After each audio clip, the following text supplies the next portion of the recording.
자, 아까 저희들이 준비했던 부분 좀 진행을 해볼까요? 예.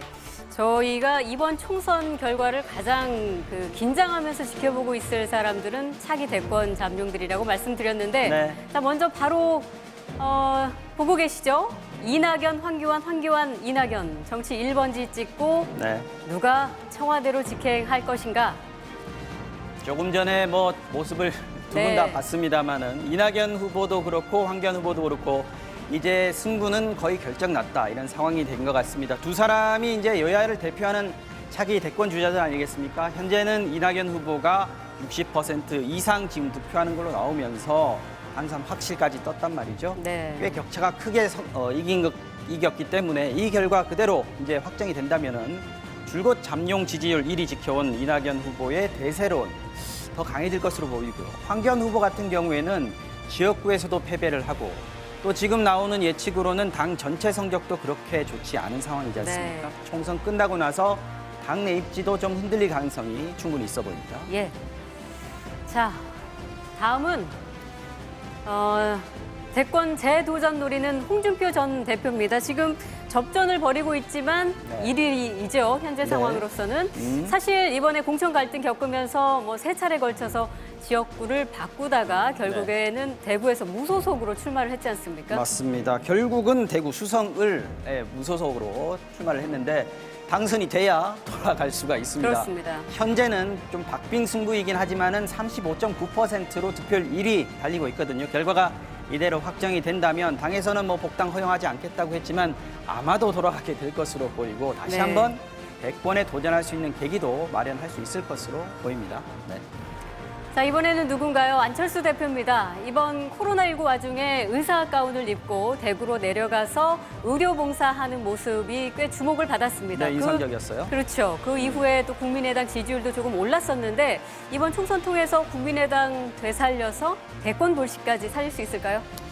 지금 선거운동 기간 내에 사실 전국 달리면서 국민의당 지지율을 거의 홀로 끌어올렸다 이렇게 볼 수 있을 텐데 결국은 몇 석 얻느냐겠죠. 현재 국민의당 나오고 있는 거 보면 3석가량 확보가 가능할 것으로 예측되고 있습니다. 네. 하지만 이건 향후에 영향력을 발휘할 것이다 이렇게 보기에는 좀 부족한 숫자잖아요. 다만 미래통합당 후보로 출마한 부분 또 무소속으로 출마한 안철수계 후보들이 있습니다. 이 사람들이 얼마나 원내에 진출하느냐 이게 아마 좀 더 변수가 될 수 있지 않을까 이런 생각이 드네요. 네. 다음 차기 대권 잠룡 중 유승민 의원이 나오고 있습니다. 네. 이번에 백의 종군 선언하면서 총선에는 불출마를 했습니다. 다시 야당의 대선 후보가 될 수 있을지 이 관건은 사실 세력이라고 볼 수 있는데 네. 이른바 유승민계 후보들이 이번 총선 성적을 얼마나 좋게 받을 것이냐 이 부분이겠죠? 맞습니다. 사실 유승민계 후보로 꼽혀왔던 의원들이 상당히 많이 공천을 받았습니다. 공천은 통과를 했고요. 그래서 지금 현재 성적을 보면 유이동 하태경 후보 같은 경우에는 득표율에서 앞서고 있고요. 이해운 후보나 오신환 후보, 지상욱 후보는 조금 처져 있는 상황입니다. 네. 그래서 미래통합당 내에서 다시 유승민계가 좀 힘을 받을지 이거는 좀 아직 더 봐야 될 것 같습니다. 예. 자, 다음은 누군가요? 박원순 서울시장입니다. 네. 이번 코로나19 대응에 아주 적극적인 행보를 보여줬습니다. 자, 그런데 유력 주자로 올라서려면 아직은 조금 더 힘을 받아야 하는 그런 상황으로 보이죠? 네, 뭐 박원순 시장이야 뭐 총선하고는 지금 상관이 직접적으로는 없습니다만 대신 서울시에서 함께 일했던 아까 뭐 화면에도 잠깐 나왔습니다만 정무부시장 출신 후보들이 꽤 있고요. 그렇습니다. 이동민 후보 같은 경우에도 박원순계입니다.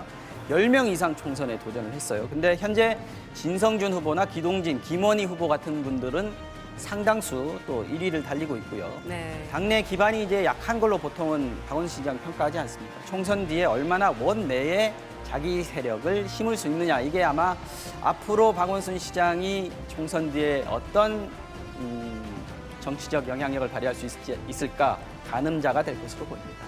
네.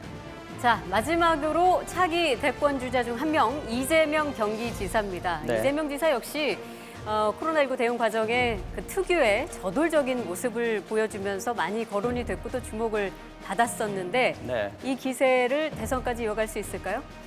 자, 이재명 지사 같은 경우에 뭐 언론에도 최근에 가장 많이 나왔던 인물 아닌가 싶어요. 네. 신천지에 대해서 강경 대응을 했고 경기도식 재난 기본소득 밀어붙이면서 어떤 여론조사에서는 차기 대권 지지율 황교안 후보를 누르고 2위까지 올라서기도 했었단 말이죠. 그런데 이번 총선에서는 출마하려 했던 측근들이 대부분 당내 경선을 뚫지를 못했어요. 네. 그래서 지금으로서는 당내 세력을 이제 이재명 지사가 독자적으로 형성한다기보다는 당분간은 개인기에 좀 더 기대해야 되는 상황이 아닌가 싶습니다.